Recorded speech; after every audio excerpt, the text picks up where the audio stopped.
오늘의 정치권 이슈 살펴보도록 하겠습니다. 김영우 전 의원, 신경민 전 의원 두 분과 함께하도록 합니다. 어서 오세요. 네, 안녕하세요. 네, 안녕하세요. 먼저 좀 반가운 소식부터 얘기 나눠보도록 하겠습니다. 국회가 공백 사태 35일 만에 정상화가 됐습니다. 5선의 김진표 의원이 입법부의 수장으로 그것도 여야 합의로 국회의장에 선출이 됐고요. 지금 국회 부의장까지 민주당 김영주 의원 공식 선출이 됐다라는 소식 들어와 있습니다. 그동안의 사개특위 가지고 특히 여야가 맞붙어 왔고 의견 차를 워낙 컸기 때문에 일단 극적으로 오늘 아침까지도 분위기가 좀 안 좋았었어요. 근데 이렇게 합의를 이룬 부분은 의미가 있다고 볼 수 있겠죠. 뭐 의미는 있죠. 그리고 사실은 여야 원구성 협상에 극적 합의 이루는데 제가 보기에는 극적이지가 않습니다. 너무나 당연한 거예요. 예. 사실 원구성이 되고 나서 그 다음에 이제 뭐 국회가 할 일을 하는 게 국회의 정상적인 절차입니다. 근데 너무나 당연한 원구성이 이렇게 안 됐다는 거에 대해서 굉장히 안타까움이 있고요. 물론 과거에도 이런 일이 있습니다만은 지금은 특히 비상시기 아닙니까? 코로나 상황도 그렇고 경제 상황도 그렇고. 그런데 이것이 이제 여야 합의로 의장단은 이제 선출이 이렇게 되는데 또 산 넘어 산일 가능성이 있습니다. 예. 아직 그 상임위원회 구성을 그 숫자를 그러니까 상임위원장 숫자를 어떻게 할지에 대해서 또 난항이 예상이 됩니다. 그래서 이제 그 국민의힘의 경우에는 권성동 원내대표가 5대5로 하자 뭐 이런 얘기도 좀 나오고 있는데요. 앞으로 원 구성에 있어서 여전히 갈 길이 멀어 보이고 또 사개특위와 관련해서도 민주당이 지속적으로 요구를 하겠죠. 사개특위 구성에 필요한 명단을 제출해라. 이런 얘기가 계속 나올 겁니다. 이렇게 봤을 때는 역시 산 넘어 산이다 이런 생각이 됩니다만은 그래도 재원조를 앞두고 의장단을 이렇게 뽑을 수 있어서 뭐 다행은 다행이죠. 신 의원께서는 좀 어떻게 보시는지도 궁금하고요. 또 한 가지는 여야 원내대표가 이 합의를 이루면서 서로 우리가 합의 제안을 수용했다. 그리고 우리가 통큰 양보를 했다 이런 얘기를 하고 있습니다. 서로 이제 거기에 대한 공을 얘기를 하고 있는데 앞으로 이 상황에서의 전망까지 좀 부탁드리도록 하겠습니다. 그럴 줄 알았어요.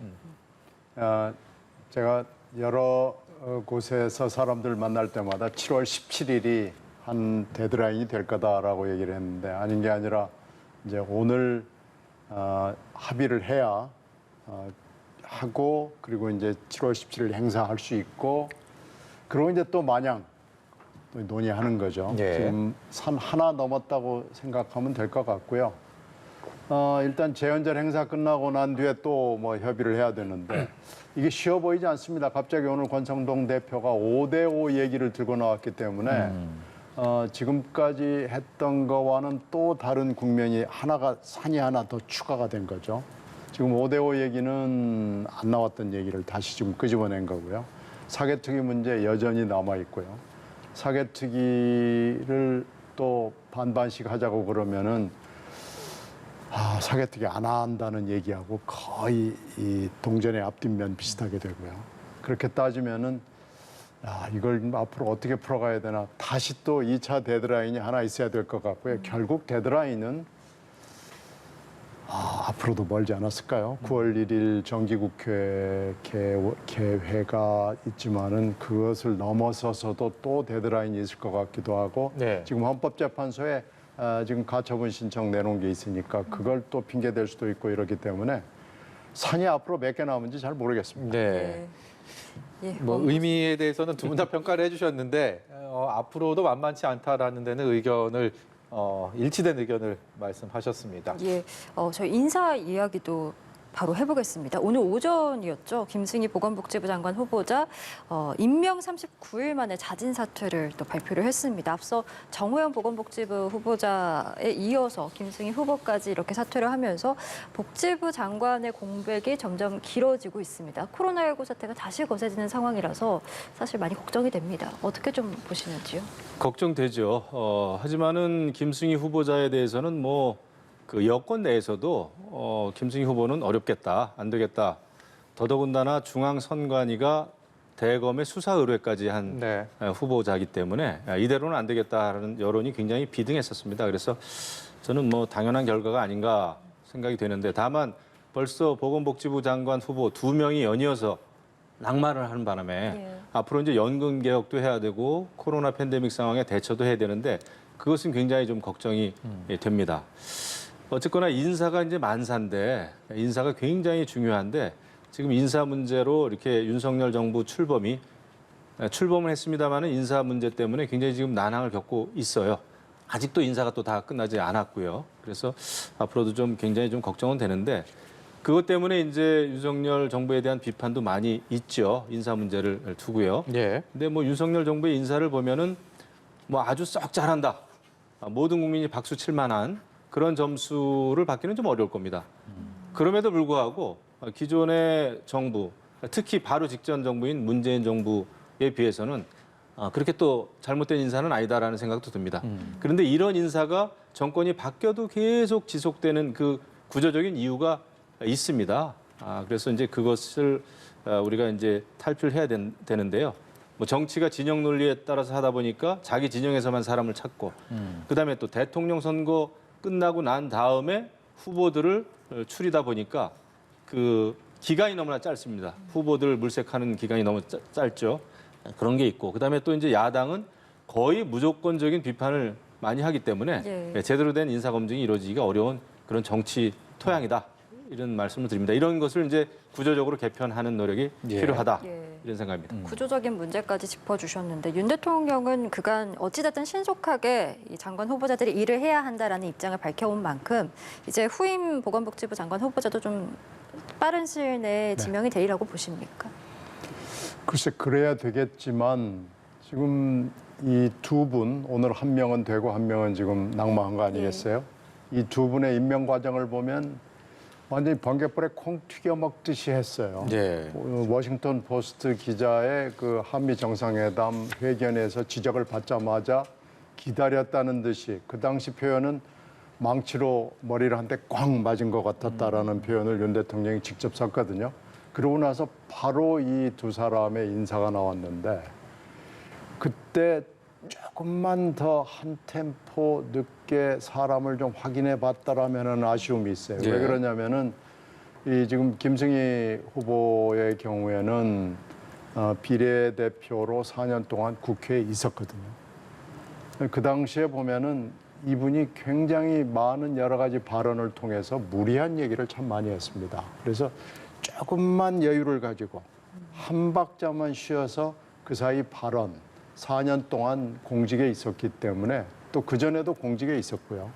한 번만 더 체크를 했더라면 김승희 후보자를 보건복지부 장관 후보로 내정하지 않았을 수도 있었습니다.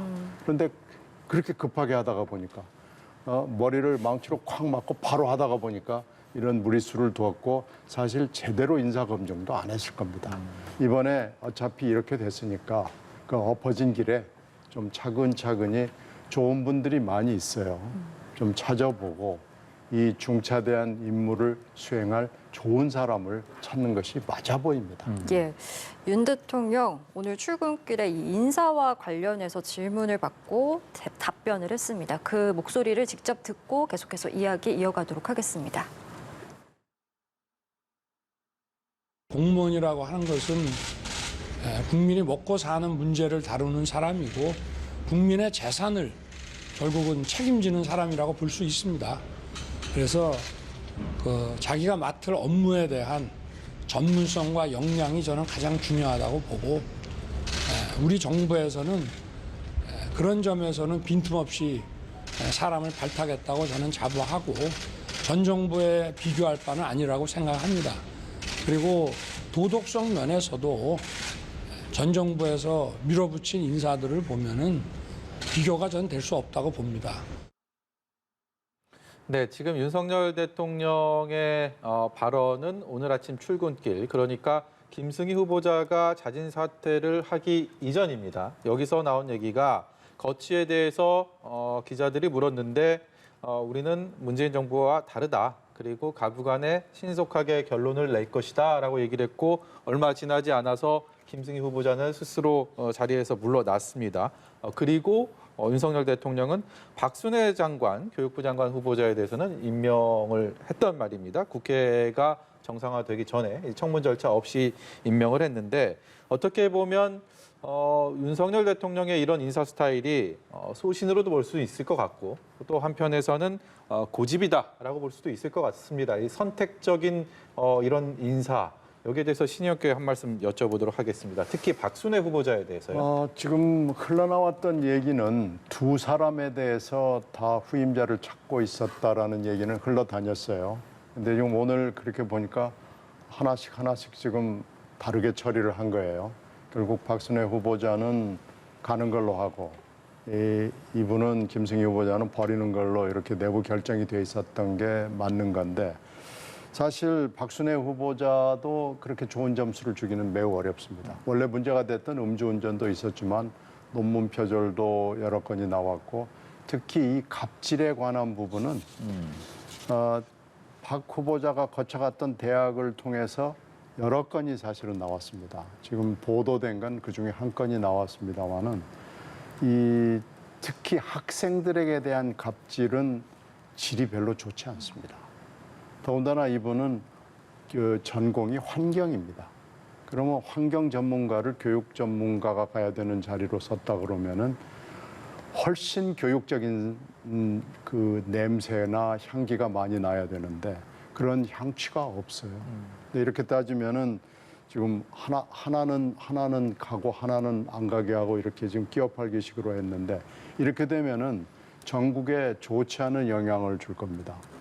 지금 이렇게 되면은 이 전국을 냉장에서 냉동으로 하는데 어떻게 되면 식으로 이렇게 가면은 별로 좋지 않은 영향을 줄 것이 너무 분명하기 때문에 박순애 후보자에 대해서도 조금 더 한 템포 쉬어가는 그런 모습을 보였더라면 아쉬움이 있습니다. 네. 별로 그렇게 앞으로 좋지 않은 영향을 줄 것이 너무 분명해 보입니다. 예, 이런 인사 부분 잡음들이 영향을 줬을까요? 좀 부정적으로 전망을 해주시기도 했는데 윤 대통령 최근 여론조사 결과들에서 국정수행 평가에서 이제 긍정보다 부정이 앞서는 데드크로스 현상이 여러 여론조사 지표에서 나타나고 있는 상황입니다. 특히 리얼미터 여론조사 결과 오늘 가져왔는데 부정평가가 오차범위 밖에서 긍정평가를 앞섰습니다. 윤 대통령 취임 이후 처음인데 해외 순방을 거쳤음에도 불구하고 좀처럼 회복이 되지 않고 있거든요, 지표가. 좀 어떻게 분석을 하고 계신지 궁금합니다. 그 몇 가지 요인이 있을 거예요. 근데 이제 제가 생각하기에는 지금 이제 현안이 되고 있는 인사 문제가 있을 겁니다. 이제 검찰 관계자 인사, 법조계 인사는 지금 일사천리로 이제 쭉 진행이 되고 있습니다. 검찰총장이 선임이 안 된 상황에서 그리고 이제 이번에 또 이제 김승희 후보는 낙마가 됐고 박순애 지금 이제 총리는 뭐 이제 임명이 됐습니다만은 아무튼 인사와 관련된 여러 가지 그 난맥상이 반영이 됐을 거다 생각이 되고 또 하나는 역시 집권 여당인 국민의힘의 내분 상태입니다. 혼란 상태, 갈등. 여러 가지 그 일이 있었죠.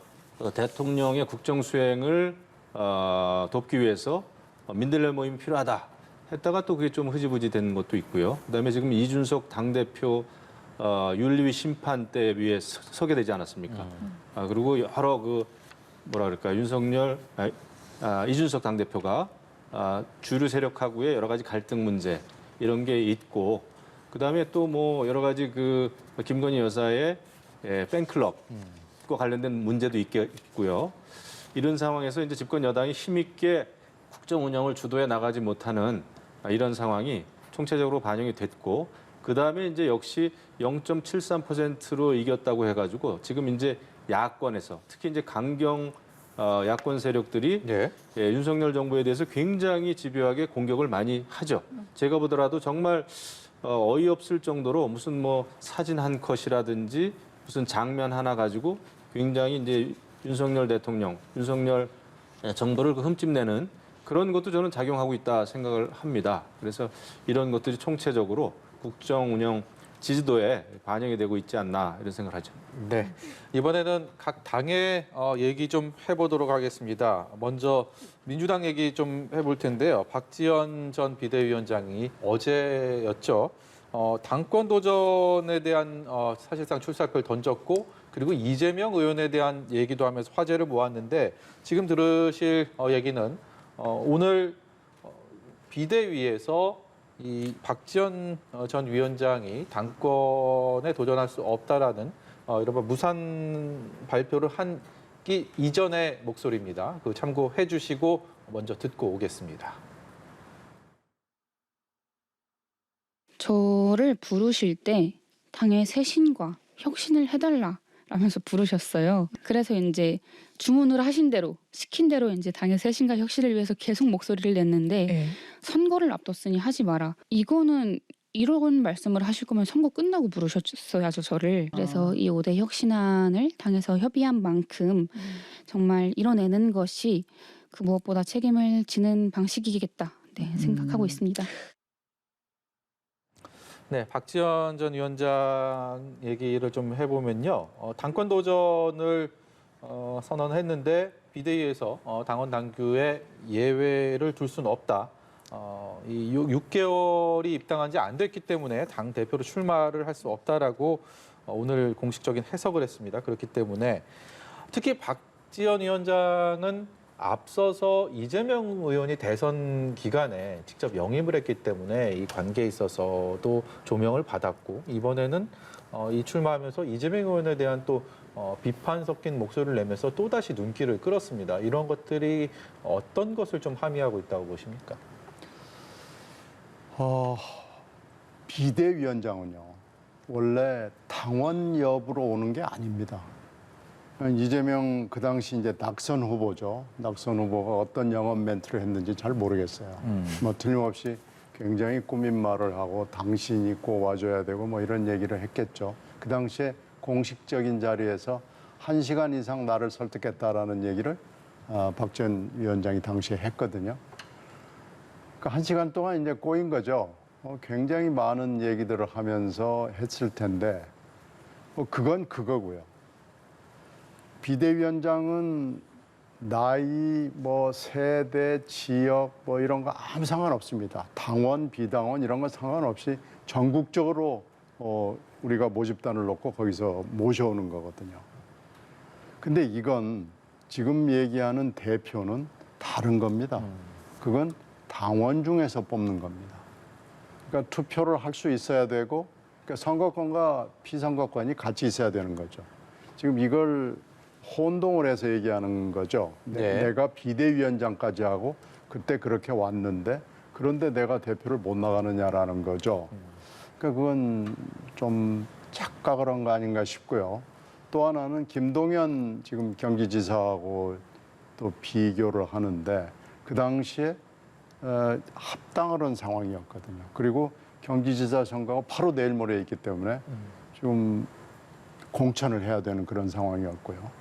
근데 이것과 그것과는 전혀 다른 차원의 얘기입니다. 이제 그 다른 차원의 얘기를 그때도 그렇게 했으니까 지금도 그렇게 해야 된다라고 얘기를 하는 거거든요. 그러니까 이건 지금 착각을 하고 있는 거고요. 비대위원장으로서 그러면은 일관된 입장을 보였느냐라는 얘기를 그럼 우리가 당원들이 해야 되는데 일관된 입장을 보이질 못했습니다. 맨 처음에 왔을 때는 비대위원장 막 취임했을 때는 대선에 책임 있는 사람은 다시 또 중요한 직책을 맡아서는 안 된다라고 얘기했다가 그 다음에 송영길 서울시장 후보하고 개항을 해 이재명 후보를 밀어넣었을 때는 그때는 또 적극적으로 했습니다. 그리고 나서 지방선거 일주일 전에는 혼자 가서 또 사과를 했습니다. 이 대목에서 당원들이 굉장히 분노했습니다.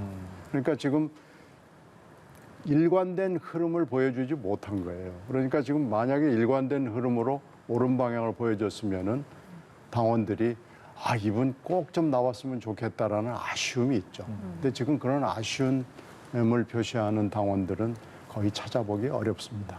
예, 알겠습니다. 당내 분위기까지 좀 말씀해 주셨는데 이런 가운데 지금 민주당 내에서 이제 90년대 학번, 70년생을 일컫는 이른바 97세대 의원들이 연이어 또 출사표를 던지고 있지 않습니까? 결국 뭐 당권 경쟁이 이제 이재명 의원 대 97세대 의원 중 한 명 뭐 이렇게 될 것이다라는 여러 전망들이 나오는데 전당대회 좀 큰 그림을 어떻게 보고 계신지도 궁금하네요. 지금 몇 분이 이미 출마 선언을 했고 몇 분은 지금 아직까지도 생각을 하고 있기 때문에 한 4-5명이 출마 선언을 하게 되면은 글쎄요. 만약에 단일화를 한다 그러면은 의미 있는 흐름이 나올 수가 있겠죠. 그러나 모르겠어요. 이 단일화를 할 수 있는 건지 없는 건지는 지금으로서는 얘기하기 어렵고요. 하여튼 어찌 됐든지 간에 지금 이재명 후보는 출마 선언을 하지 않았지만 지금 모든 사람들이 출마를 할 걸로 생각하고 있기 때문에 이게 이제 출마 선언을 하고 나서 기류를 보면은 압도적으로 어차피 대표는 이재명이냐 뭐 아니냐 뭐 이 논쟁이 되겠죠. 근데 지금 출마 선언을 이미 했던 사람들도 보면은 지난번 대선 지방선거 때는 또 이재명 후보를 밀었던 분들이 많이 있어요. 그래서 그때는 이재명 후보한테 아무 얘기도 못 하다가 갑자기 지금 이 대목에 와서는 또 이재명 후보를 반대한다. 나는 이재명 후보가 안 나오는 게 맞다. 이렇게 얘기를 하는 게 이것도 박 전 위원장하고 똑같이 좀 일관된 흐름을 보이지 않아서 이게 도대체 무슨 의미인지를 현재로서는 해석하기가 좀 어렵습니다. 예, 알겠습니다. 이번에 국민의힘 얘기로 좀 넘어가 볼 텐데요. 국민의힘의 최근 내부적인 얘기는 이준석 대표를 빼고서는 얘기가 안 될 정도로 화제의 중심에 있습니다. 이준석 대표가 한 일간지 인터뷰에서 지금 조금 전에 저희가 얘기 나눴던 윤석열 대통령의 지지율 뭐 20일이면 본인이 회복시킬 수 있다 이런 얘기를 했고 그런 이 상황에서 그런 얘기를 한 부분에 대한 저희도 좀 궁금하고요. 또 한 가지는 SNS 활동이나 그다음에 최고위에서 발언이나 이런 것들이 눈에 띄게 지금 줄었단 말입니다. 이제 본인과 관련된 윤리를 앞둔 상황에서 어떤 심경을 가지고 지금의 모습들을 해석을 해야 될까요?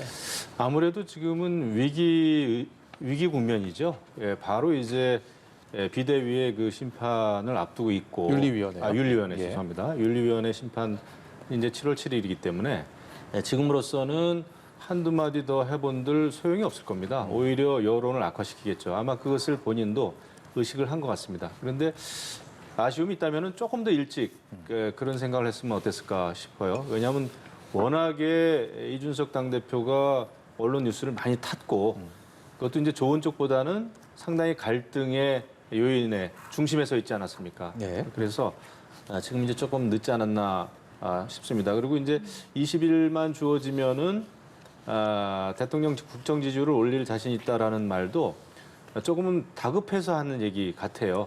사실 지금도 당대표이기 때문에 원칙적으로는 어떤 일을 할 수가 있는 거죠. 근데 지금 이제 윤리 심판을 앞두고 있기 때문에 못할 수는 있지만 그런데 그건 너무 좀 쉬운 발언이 아닌가 생각을 합니다. 20일 만에 올리겠다. 예.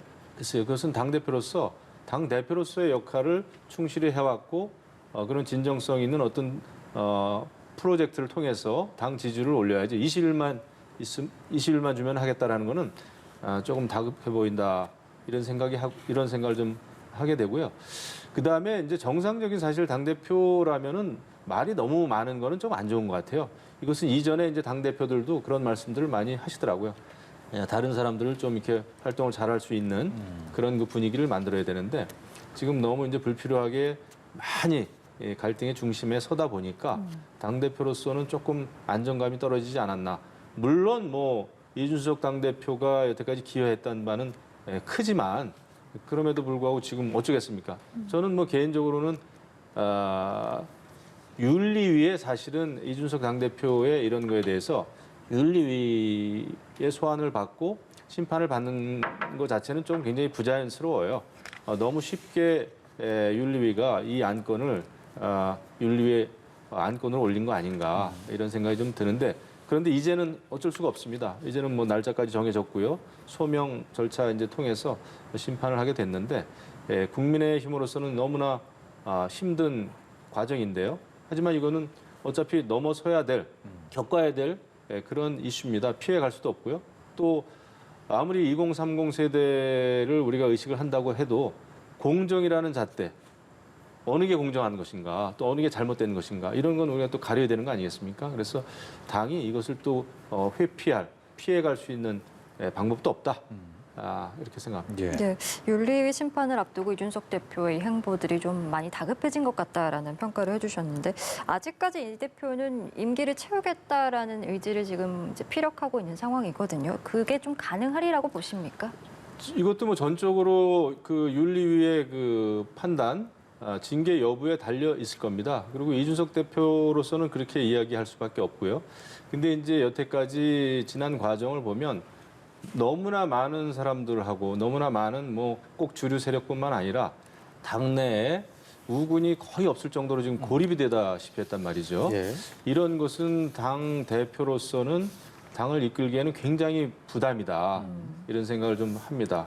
아무튼 뭐 7월 7일 윤리위 심판을 우리가 지켜볼 수밖에 없는 그런 입장이고 그 윤리위 징계 여부에 따라서 한 서너 가지의 또 시나리오, 향후 시나리오가 있을 예. 수가 있습니다. 그것을 뭐 이 자리에서 다 말씀드리기는 없습니다만은 말씀드리기는 좀 어렵겠습니다만은 어쨌거나 이 국면을 잘 모면하지 않으면은 윤석열 대통령의 국정 지지도에도 굉장히 영향을 줄 수밖에 없다. 굉장히 저는 기로에 서 있다 이렇게 생각합니다. 예, 이준석 대표 얘기 해봤고요. 앞서서는 박지원 전 민주당 비대위원장 얘기도 해봤는데 이 두 사람이 좀 결은 다르지만 젊은 청년 정치인이라는 또 공통점이 있고 길었던 짧았던 간에 한 정당을 이끌었던 대표했던 정치인이라는 점에서 지금 굉장히 또 어려움을 겪고 있는 이 상황들 결국 이런 것들을 좀 청년 정치의 한계다라고 좀 우려하는 시선도 있고 그렇지 않다. 그래도 청년 정치를 더 키워가는 또 하나의 이 자양분이 될 것이다. 이런 시선도 있습니다. 신 의원께서는 어떻게 보십니까? 그 두 사람이 대표한다고 볼 수는 물론 없습니다. 앞으로 청년 정치라는 건 필요한 것이고요. 젊은 정치인을 어떻게 키워야 되느냐 하는 것은 지금 두 모델은 다르고요. 이 두 가지 모델만 있는 게 아니고요. 다른 여러 가지 모델들이 있습니다. 그래서 이 모델이 아닌 3, 4, 5의 모델이 또 있거든요. 그렇게 가야 되고요. 이준석 대표 모델이나 박지원 비대위원장의 모델은 조금 특이한 경우였어요. 이렇게 가는 것이 과연 청년 정치를 우리가 북돋는 방법이냐, 모델이냐 하는 데 대해서는 저는 찬성할 수 없습니다. 다른 방법을 찾아야 되고요. 우리가 젊은 목소리와 젊은 피를 듣고 수혈을 해야 되고 하는 건 저는 전적으로 필요한 일이라고 반드시 해야 될 일이라고 생각합니다. 예. 네, 역시 좀 청년 정치의 미래에 대해서 좀 얘기를 해주시죠. 그렇죠. 이게 개인에게만 목을 맸을 때, 개인에게만 우리가 일을 맡겼을 때 오는 굉장히 부작용이라고 봅니다.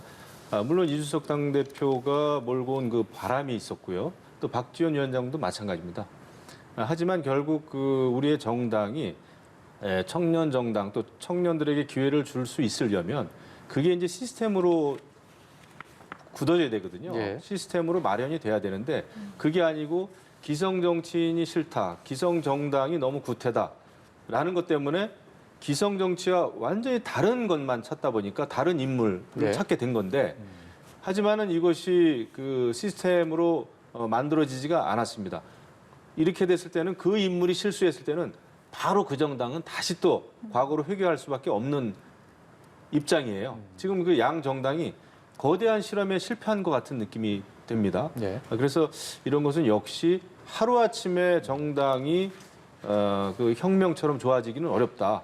지금이라도 이제 양 정당이 어떻게 하면은 진정으로 청년들을 대변하고 또 청년들이 많이 뭐 시의원, 도의원, 국회의원 또 당대표로 나설 수 있을 것인가를 제도적인 거를 지금부터 만들어야 돼요. 이게 무슨 뭐 선거 앞두고 우리가 청년 정당이다, 청년들을 위한다 해가지고 예. 갑자기 정치 실험하듯 하는 것은 역시 부작용이 따른다. 예. 이런 생각입니다. 예, 오늘 정치권 이슈 두 분과 함께 짚어봤습니다. 김영우 전 의원, 신경민 전 의원과 함께했습니다. 오늘 말씀 고맙습니다. 네, 고맙습니다.